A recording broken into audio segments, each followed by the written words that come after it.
This is why you see on these streets in dating and relationship podcasts that men are saying, oh yeah, I don't want nothing to do with any of this because I can do the things that I'm supposed to do.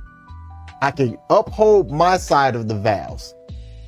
And the person that I go to sleep with can wake up and one day go, I want to blow all of this up and be done and return to the streets. You have the floor. You know, I see why men are staying single because look around. We have women out here bragging about not cooking, not cleaning, not taking care of their home, not being soft, and not being supportive. And then expecting a man to show up as a provider, leader, planner, protector, and lover, while giving him absolutely nothing in return. And yes, I will be the one to say it. A home needs a woman who actually enjoys being a woman. A woman who takes pride in making her home feel warm and peaceful. A woman who loves her man in the same way that she wants to be loved. That is not oppression, that is care. Men are tired of being treated like a walking wallet. Tired of disrespect.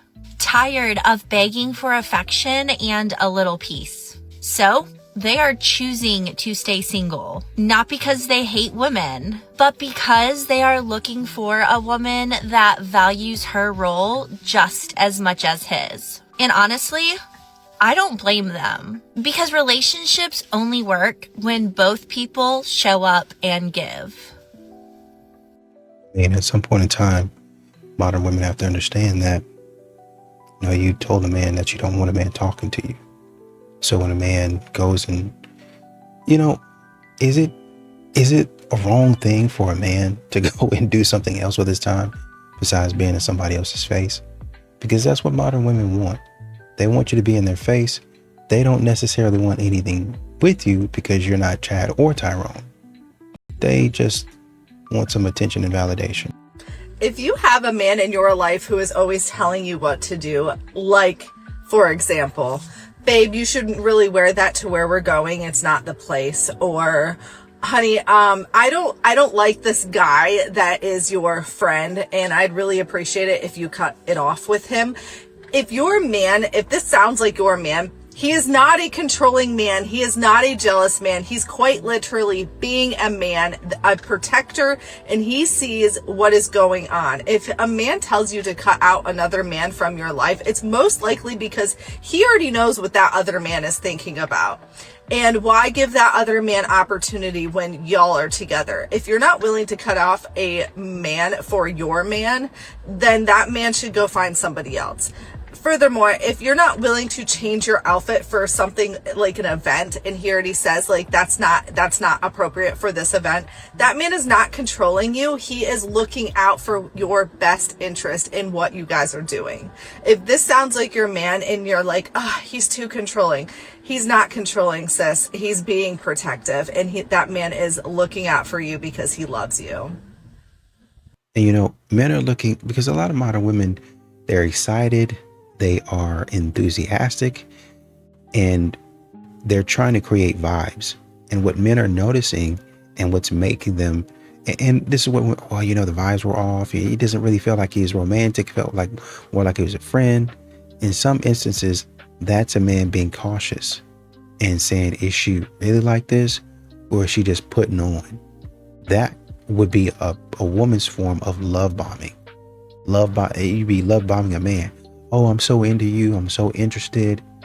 When really you're not interested. You just, trying to put your emotions out there and act like you're so excited to get him to pay for that expensive dinner. Something I notice about women who've been doing life on their own for a long time. If you're new here, I'm Sarah. I'm a licensed therapist with a practice in Maine. I also work online as a coach to support women as they navigate midlife transitions. So like and follow if this resonates with you. Women who've been doing life on their own for a long time forget how extraordinary they are. And it's not because they're trying to be humble. It's because their strength has become normal to them. You've paid the bills and handled the emergencies, made the decisions, survived the heartbreak, started over and kept going. And because you did it one day at a time, you don't always see it. But from the outside, it's remarkable. You don't have to do everything alone forever, but don't overlook the resilience you've built along the way. Your younger self would probably be amazed by the woman you've become, and you're still becoming and defining yourself day by day. I'm curious if there's a particular challenge that you've overcome that you're proud of today. Share it in the comments and reach out to me via the link in my bio if you'd want to learn about working with me one-on-one. You do know there's a test tomorrow. No way. This is the first I've heard. Is it a pop quiz? You're gonna need these. I wrote down all the main points for you. Just Read them before you go to sleep and you'll do fine. Thanks a lot. But you shouldn't have gone out of your way like this. My life would be easier if you get a cell phone. Then I could just text them and stuff. Yeah, I would, but I can't afford it. I'm flat broke right now. You came all this way just for me? So don't say I never do nice things for you, okay? My shift's almost over. What do you say I take you to dinner to say thank you? My boyfriend's waiting. You'd better ace that test. I'll try. When it hurts, and it hurts so good.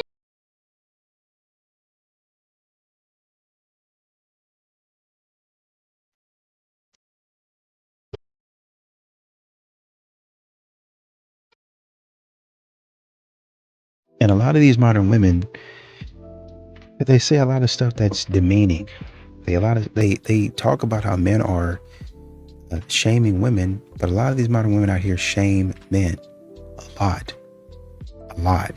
They say some off the wall stuff. They say some crazy stuff to disrespect a man. And when a man says, okay, that's how it is, you have to understand when you say stuff like that, when you do stuff like that, a man, you're going to call him cold. You're going to say that he's emotionally unavailable. But really, part of that, or maybe even a good portion of that, was you talking trash. Shame, insults, guilt, and the need to be right. Like Kevin Samuels always used to say. You two were worried about shaming him and insulting him. Now that man seemed cold and distant, and you're not looking at what you did that might have caused that. So can we normalize you letting me borrow your husband, and not in that way, you freaking weirdos, but like in the way where you both come over and he helps, hang my TV and lift all the heavy things, and we drink wine at the same time, and I'll make you both dinner, and he can have a beer at the same time too. Like it's a win-win-win-win. But I need to borrow your husband. This is absolutely the result of men leaving the friend zone, which is becoming so widespread that here we see a woman coming online asking other women if she can borrow their husbands. It's called a handyman. You Google somebody locally, you call that number, and then guess what? You have to pay for it. Because trust me, no husband wants to spend hours at your house, even if his wife is there, to fix things for you and then get just a beer and some food out of it. That man would much rather just stop for some takeout food on the way home from work and then actually be able to sit down for an hour, which is honestly all he wants, because these husbands out here are tired. Lastly, could you imagine a man coming on here making a video and talking about how he wants to borrow your wife in order to do wifey things like cleaning and cooking and doing laundry? No, he would be canceled so quickly and he would be kicked off of social media. But that doesn't happen when a woman makes that video because of the double standard. I am so tired of being single. It's been basically 3 years. And at this point, I truly feel like I don't even remember what being in a relationship feels like. And I know that sounds so dramatic, but I am so used to being by myself that I can't even imagine having a person that is just always there. And every time I complain about being single, are you on the apps? Yeah, I'm on the apps, and it's a hellscape. I truly am in a relationship with it where I just go on it, feel hopeless, and just I give up, and then I delete it, and then I get so desperate to at least try to find the idea of someone that I re-download it. I'm literally 30 years old, and I'm getting swiped right on by men that are either of my age or older that have intimacy without commitment as their relationship preference. I genuinely feel hopeless, and I don't really care how pathetic that sounds. I give up. I haven't been looking. Everyone says, well, you shouldn't look. I haven't been looking at all. I took a break from dating for a reason. And now I'm just stuck in a drought, it seems. And I am feeling really just lost. I don't know what to do anymore. And I hate this generation. And modern women, they get wrapped up in this fantasy where they want men to continue to beg and plead. And like they say, carry out a boombox or something like that in a window at 12 o'clock at night. I guess it would be midnight. So, and wake up the whole neighborhood with a boombox. So I really love you, playing slow jams and, you know, baby, baby, stay with me, and all those other love songs that, you know, one guy had like a TikTok or something like that, to where he was essentially saying, he was kind of, you know, poking fun at some of these R&B songs where women say, oh man, where are the men who yearn? And the songs they were talking about, men yearning in, the men had cheated. I did you wrong, I cheated on, and the women love that. Men are just saying, no, that's not me, man. That's not me. I don't do that type of stuff. I don't get involved in that type of stuff. Number one. Number two, it ain't no reason for me to continue to try to prove myself and try to, every single time, it's always me having to say sorry. It's always me having to apologize, because I'm always the one doing wrong. You never take any accountability, man. When you come to realize that here comes the women outperform men, back we go to the Lulu land, where the future lonely lawyers keep on missing the plot because they're too fixated and focused on the fictional competition between women and men. You ain't never lied. then you will understand why they encourage young girls right out of high school to pursue a husband, have babies, You're not my dad! pour herself into him and his successes and his career. Here we go. Building him up, because they cannot have you out here building empires. Flag on the play. Allow me to expose the Delulu logic in her so-called hot take that seems to be closer to lukewarm. First of all, to imply that a woman has less of a chance to build an empire when being married implies that a husband and a wife are in competition, and that's not how it works traditionally. That's right. A husband is there to support his woman, and that makes her building an empire, a career, or a legacy a whole lot easier. I love you. Here's a hard truth that most women don't want to hear. Sometimes you lose a good man not because of his mistakes, but because of your own behavior. It's not always cheating that destroys a relationship. Most of the time, it's the small things that build up slowly, making him feel disrespected, unwanted, unappreciated, and like nothing he ever does is good enough for you. When a man starts feeling more emotionally drained than happy in a relationship, he doesn't start a big fight or make a dramatic exit. He simply walks away slowly and silently. And when he finally leaves for good, it feels like a complete shock. But the truth is, the warning signs were always there. You just chose to ignore them. If your man seems distant today, stop pointing fingers at him and be honest with yourself first. Show him genuine respect. Appreciate his efforts. Make him feel truly valued and seen. Because once he discovers that life feels lighter, calmer, and more peaceful without you, he will never come back. Common argument I see against hypergamy is that there are people out there who will date significantly less attractive than them, which obviously there are exceptions, but my hot take is that there are traces of hypergamy within that. Obviously every scenario is different, but let me explain. Whenever someone dates someone significantly less attractive than them, I've noticed that the person who is like, you know, the better looking in the relationship tends to dehumanize the other person. Like they're not really treated as a human or like an equal. It's more like a pet or an accessory. Like I've seen girls on this app come up out here talking about, oh yeah, my boyfriend, like I carry him around like a bag, right? And this obviously just doesn't just apply to women. I've seen guys do this as well. If you're the less attractive person in a relationship, like I said, like you're seen as a tool, like a shoulder to cry on, or just used for like a validation or just some other kind of sense. To really summarize this point, people date less to feel better about themselves. Now, to be fair, this isn't always the reason. Obviously, there's people have their own reasons for doing whatever they want, but I do think it's fair to say that this is a common occurrence. Anyways, guys, thanks for watching, and let me know what y'all think. What would you say if I told you there was no such thing as a male loneliness epidemic? And I don't mean that philosophically, like it's not a male loneliness epidemic, it's a male consequences of their actions epidemic. I mean, there is no such thing as a specifically gendered male loneliness epidemic. It's currently Men's Health Month, which means you've probably seen a lot of men blaming women or feminism for men's mental health issues. But just so you know, the data does not support that men are any lonelier than women. The study that kicked off all the media and then misinformation about the supposed male loneliness epidemic actually found identical rates of loneliness among men and women globally. Here it is. This was a Meta-Gallup poll that surveyed 142 countries and territories. It was not a small survey. And this Cigna and Morning Consult survey also revealed a starkly even prevalence of loneliness across genders.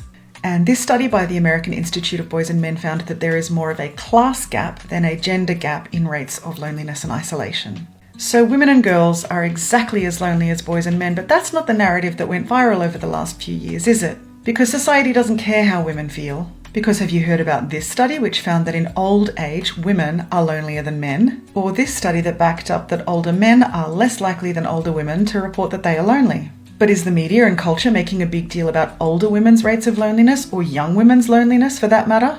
And look, there's no doubt that men and boys experience mental health challenges, but it serves nobody to spread lies about what those challenges are or what are the reasons for those challenges. If men's health advocates are concerned about the real problems of masculinity and manhood, I encourage them to ally with feminists to talk about something that women have always been the biggest advocates on, which is that patriarchy and capitalism harm men, particularly lower class men. And men should be using their various privileges and advantages to convince other men to do something about this and stop blaming feminists and women.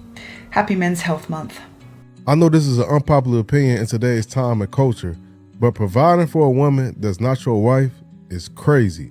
Now, I know a lot of men, right, when they first start getting money, it's easy to want to spend and splurge and have a good time and spending money on different women, but that's how you go broke. And mature men understand that you only provide and splurge on your wife, fiance, or someone you've been in a long-term relationship with. In 2026, men have to stop investing their resources into women that they barely even know. Like, think about all the money you invested into flings and people that are no longer around. You could have put that money in the stock market, something that would have gave you an actual return. Are you your man's property? I'm nobody's property, honey. Okay, so I don't have no, hold on.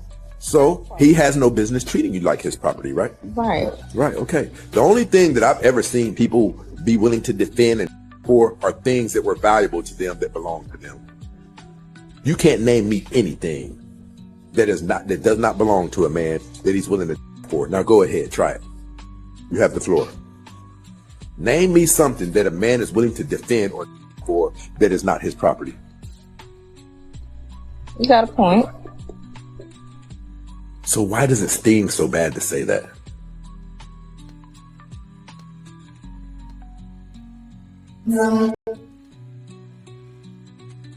The I'm the prize mentality has absolutely corroded Gen Z dating culture. Both people on the feminist side of the argument and red pill side of the argument keep taking this individualistic look at partnership.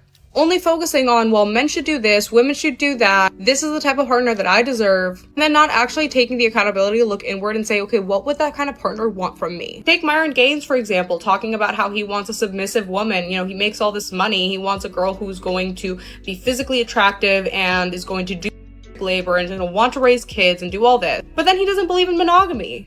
And that type of submissive woman is usually pretty traditional and is going to want a monogamous relationship.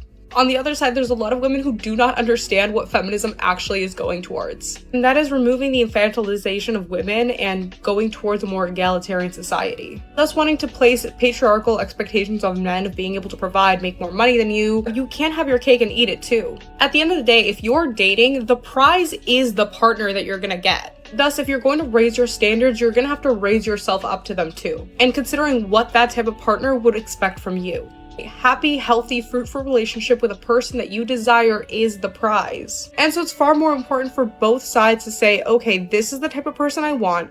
What do I have to emulate in myself to be able to get that type of partner? I think once we refocus the lens and remember that the prize is the relationship itself, not one partner or the other, Gen Z will be able to have a lot more healthy, happy relationships. My roommate in college was cheating on her long-distance boyfriend, and he was driving long distance to come see her every weekend, and he was bringing food for her roommates, for her friends. He was fixing our sink. He was helping us with any maintenance issues we had around the dorm, and just overall helping her adjust as much as he could with her new college while he was going to college himself and had a full-time job, and she was cheating on him. So I pulled her aside and I was like, you have to tell him. And she was like, I'm not going to tell him. I'm going to figure out where I want to go with this other guy before I bail on my 3-year relationship.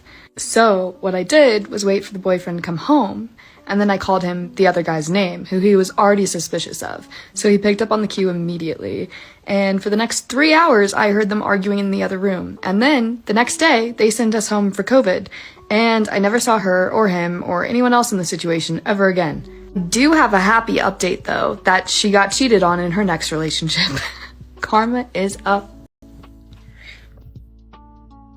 Toughest part about being the single, strong, independent friend with really high standards that's emotionally unavailable but is at the same time emotionally intelligent and self-aware and resilient is that deep down you walk this line of like, wait, I crave intimacy, I crave connection, and I do want to be in a relationship, but then I also push away and I self-sabotage whenever somebody gets close, because you're probably that girl with a niche obsession with psychology, right? Like, you know your attachment, you know you're probably a dismissive, avoidant, maybe a fearful avoidant, you know you're probably an Enneagram 8 or an Enneagram 4, and you recognize that you've prioritized partners in the past, and when you're in a relationship, once you fall in love, it's really hard for you to know when to walk away and to when to let that person go. And so instead of getting yourself into a situation again where you don't trust yourself, you'd rather focus on things that are more logical, like your career and your friends. And you're just like, well, who can put to words what's going on in my avoidant attachment brain and soundtrack my life? Because I'm like a walking contradiction, and I'm here to say, hi, my name is Savannah Lee. I make music for you. I'm an Enneagram 8. I'm an avoidant attachment. And I have a 4-song EP out now called For Your Entertainment, and also a new song out now called Past You. And so if you relate to anything I just said, this video was meant to find you. Now I've been sitting in this car, y'all. I've been sitting. I sent him in the grocery store to go get 2 items. The man he got all the windows up. It's hot in his car. Then he gonna get back hollering out, I left the keys in the car. You ain't told me you left no keys in the car. You didn't look either. I didn't, but you didn't tell me. You didn't look. What I'm gonna look for? What I'm gonna look for? What I'm my phone? You didn't look. You not using your brain, the better half of it. Because you're so focused on being aggravated about the windows being up, you didn't attempt to find a solution. So if you would have simply called me instead of waiting to cuss me out, I love you, but you're wrong.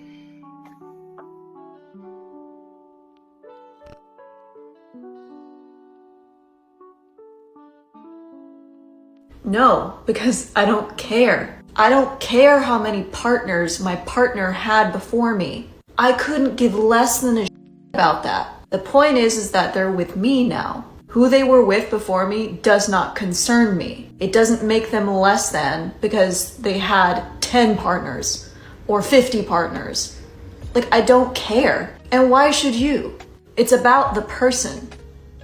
Is that so hard to understand? Because me putting myself in those shoes as to like why I would even ask somebody that question in the first place, what is your body count? Is because I feel insecure. Because I'm concerned that I don't measure up. And I covered that in another video, and people still aren't understanding my point. Like, I don't get why this is so hard to understand. Which is why, and I'll say it again, if you care about body count, you are insecure. And I would venture to say, the more partners someone has had, the more they know themselves, the more they know what they want, and the more they can bring pleasure to you. What's not to like about that? Hi, my name's Carly, and I've decided to start a series called F***ing Ew. Today's episode is a man telling me that I need him. F***ing ew! Hey man, your world will be so much better. You'll be so much happier when you finally realize and understand that women don't need men. And you can stop putting all that effort into trying to be a provider or a protector, which all of them are insecure, controlling, abusive people. Don't be that person. Women don't need you to be that. They don't need you in any way. Work on yourself in other ways to become someone who a woman chooses to be with. If you can be someone that a woman wants to be with voluntarily instead of someone that she desperately needs to be with, it is so much happier and healthier. And you, as a result, will also be happier and healthier. I promise you. And this is Bacon. Man-keeping is making us women even lonelier. The definition of man-keeping, according to the New York Times, is the work women do to meet the social and emotional needs of the men in their lives, from supporting their partners through daily challenges and inner turmoil to encouraging them to meet up with their friends. So this is just classic women. We feel responsible for making our men feel better. Not only are we worried about them, but we're also feeling like our loneliness is kind of a failure. The therapist Alyssa Petersell says women take on an especially high level of pressure and urgency to feel a deep connective tissue in friendship. Women tend to view loneliness as a personal failure, but men, broadly speaking, are more likely to externalize the feeling, what's wrong with other people, or not recognize it at all. So men might feel like their cup is full from meeting up to watch sports, playing golf, but for us, like if we go to the Pilates class and we don't feel a depth with the person that we're with, our cup is not full. That's very relatable to me. Like I can have a bunch of plans, drinks with this person, lunch with that person, like a workout class, but unless I feel an ease with the person I'm with and like we're talking about things that are fun and easy and real, I don't want to do it. Clinical psychologist Dr. Lauren Kerwin also says, female loneliness is often existential. I know a lot of people, but who really knows me? There's a persistent cultural script that women should be naturally good at friendship. Lonely men may be socially accepted, even expected, but lonely women often carry shame. Nice guys finish last. Explained by Cats. Kitty likes, Girl Kitty is always nice, helpful, polite. Girl Kitty says, thanks. Kitty thinks Girl Kitty likes him for character. Kitty tries to flirt, makes first move. Doesn't work. Girl Kitty blocks, says, we just friends. Kitty asks what he did wrong. Kitty was always there for her, always. But Girl Kitty likes bad kitties. Girl Kitty thinks nice is boring, normal, not special. No spark. Girl Kitty wants real kitty. Meets bad kitties. Thinks bad kitties are so hot and not boring. Girl Kitty gets in relationship with bad kitty.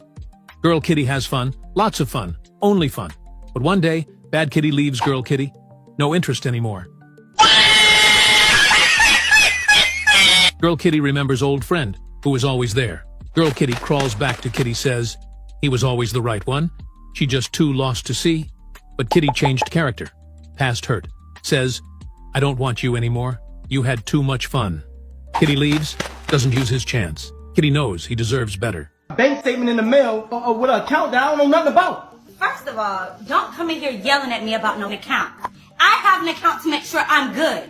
That's why the account is there. Why are you taking money out of account while I don't know? You are my husband. I have to make sure I'm good. If we were to ever get divorced, I'm not about to be out here with nothing. We gotta make sure we good. This don't got nothing to do with you sitting taking money out that I work hard for. Do you not work for us? Are we not a family? This is working for you. This ain't working for us. No, it is. I have to make sure I'm good. I'm a woman. If you were to leave me, I need to be okay. These kind of women out here are loyal to their feelings. They are not loyal to you. This chick knew that divorce was coming. The only reason they're gonna go into your account and take your money, just in case, is because they know that shit's coming. They either got a side piece, or they're planning on leaving you at some point in the time in the near future. They got that ching that you worked your whole life for. Alright? You move on and you better yourself. Picking the right woman is literally everything. I tell you this shit all the time. You can be doing this the rest of your life. These chicks can take everything from you. Do you know how many men I talked to on I was with this girl for 10 years. She took all my she took my house, she took my money, she took everything. They can do that. You're signing a paper, literally giving them that okay the moment they divorced you, dude. Stay cold, stay relentless, and for sake, please pick the right girl. Stay cold.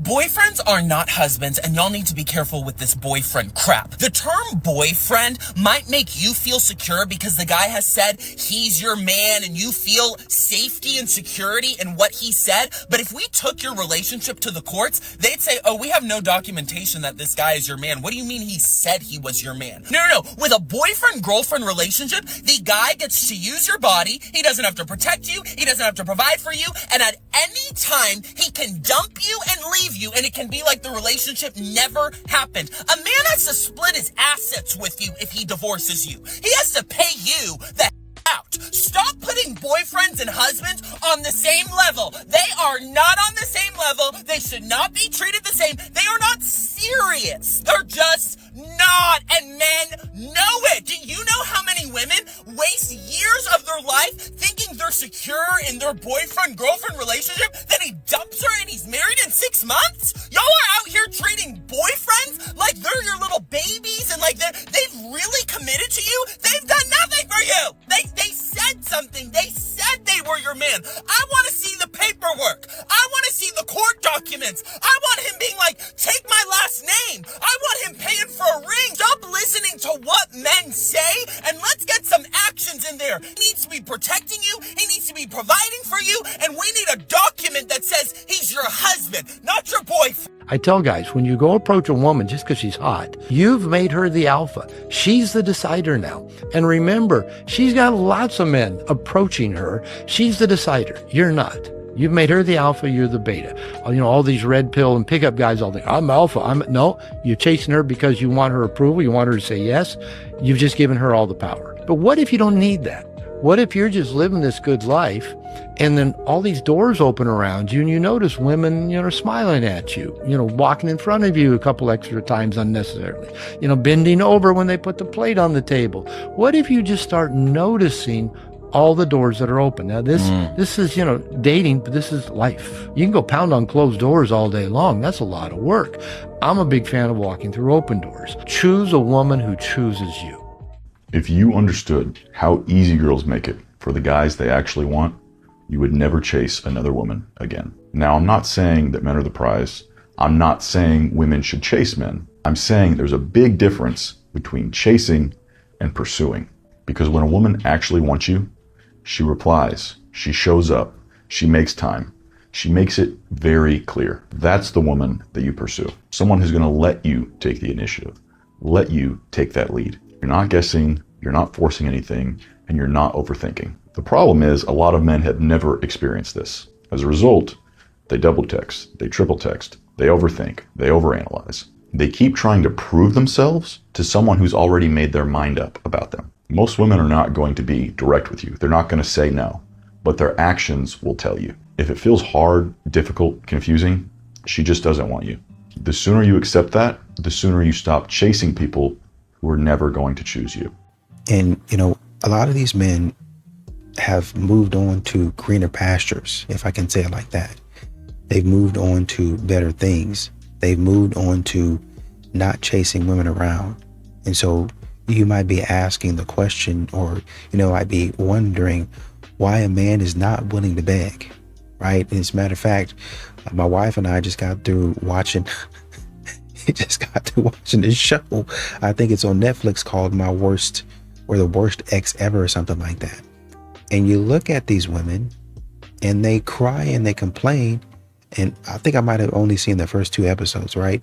And you don't want to condone what people are doing to the victims, but you hear the victims talk about what they've gone through. And then you'd be like, why did you even put yourself through that? But yet instead, y'all are getting into relationships. Modern women are getting into relationships with criminals. Literal, and this is not an exaggeration. They're on the books, official criminals. They're felons. Oh, well, I loved him and I just couldn't part ways. The man takes advantage of the woman sexually. And she's, oh, well, you know, I still couldn't leave him. Are you joking? But y'all sit out here and give the good man flack. You want the good man to get down on bended knee and beg you to stay. You should be running it.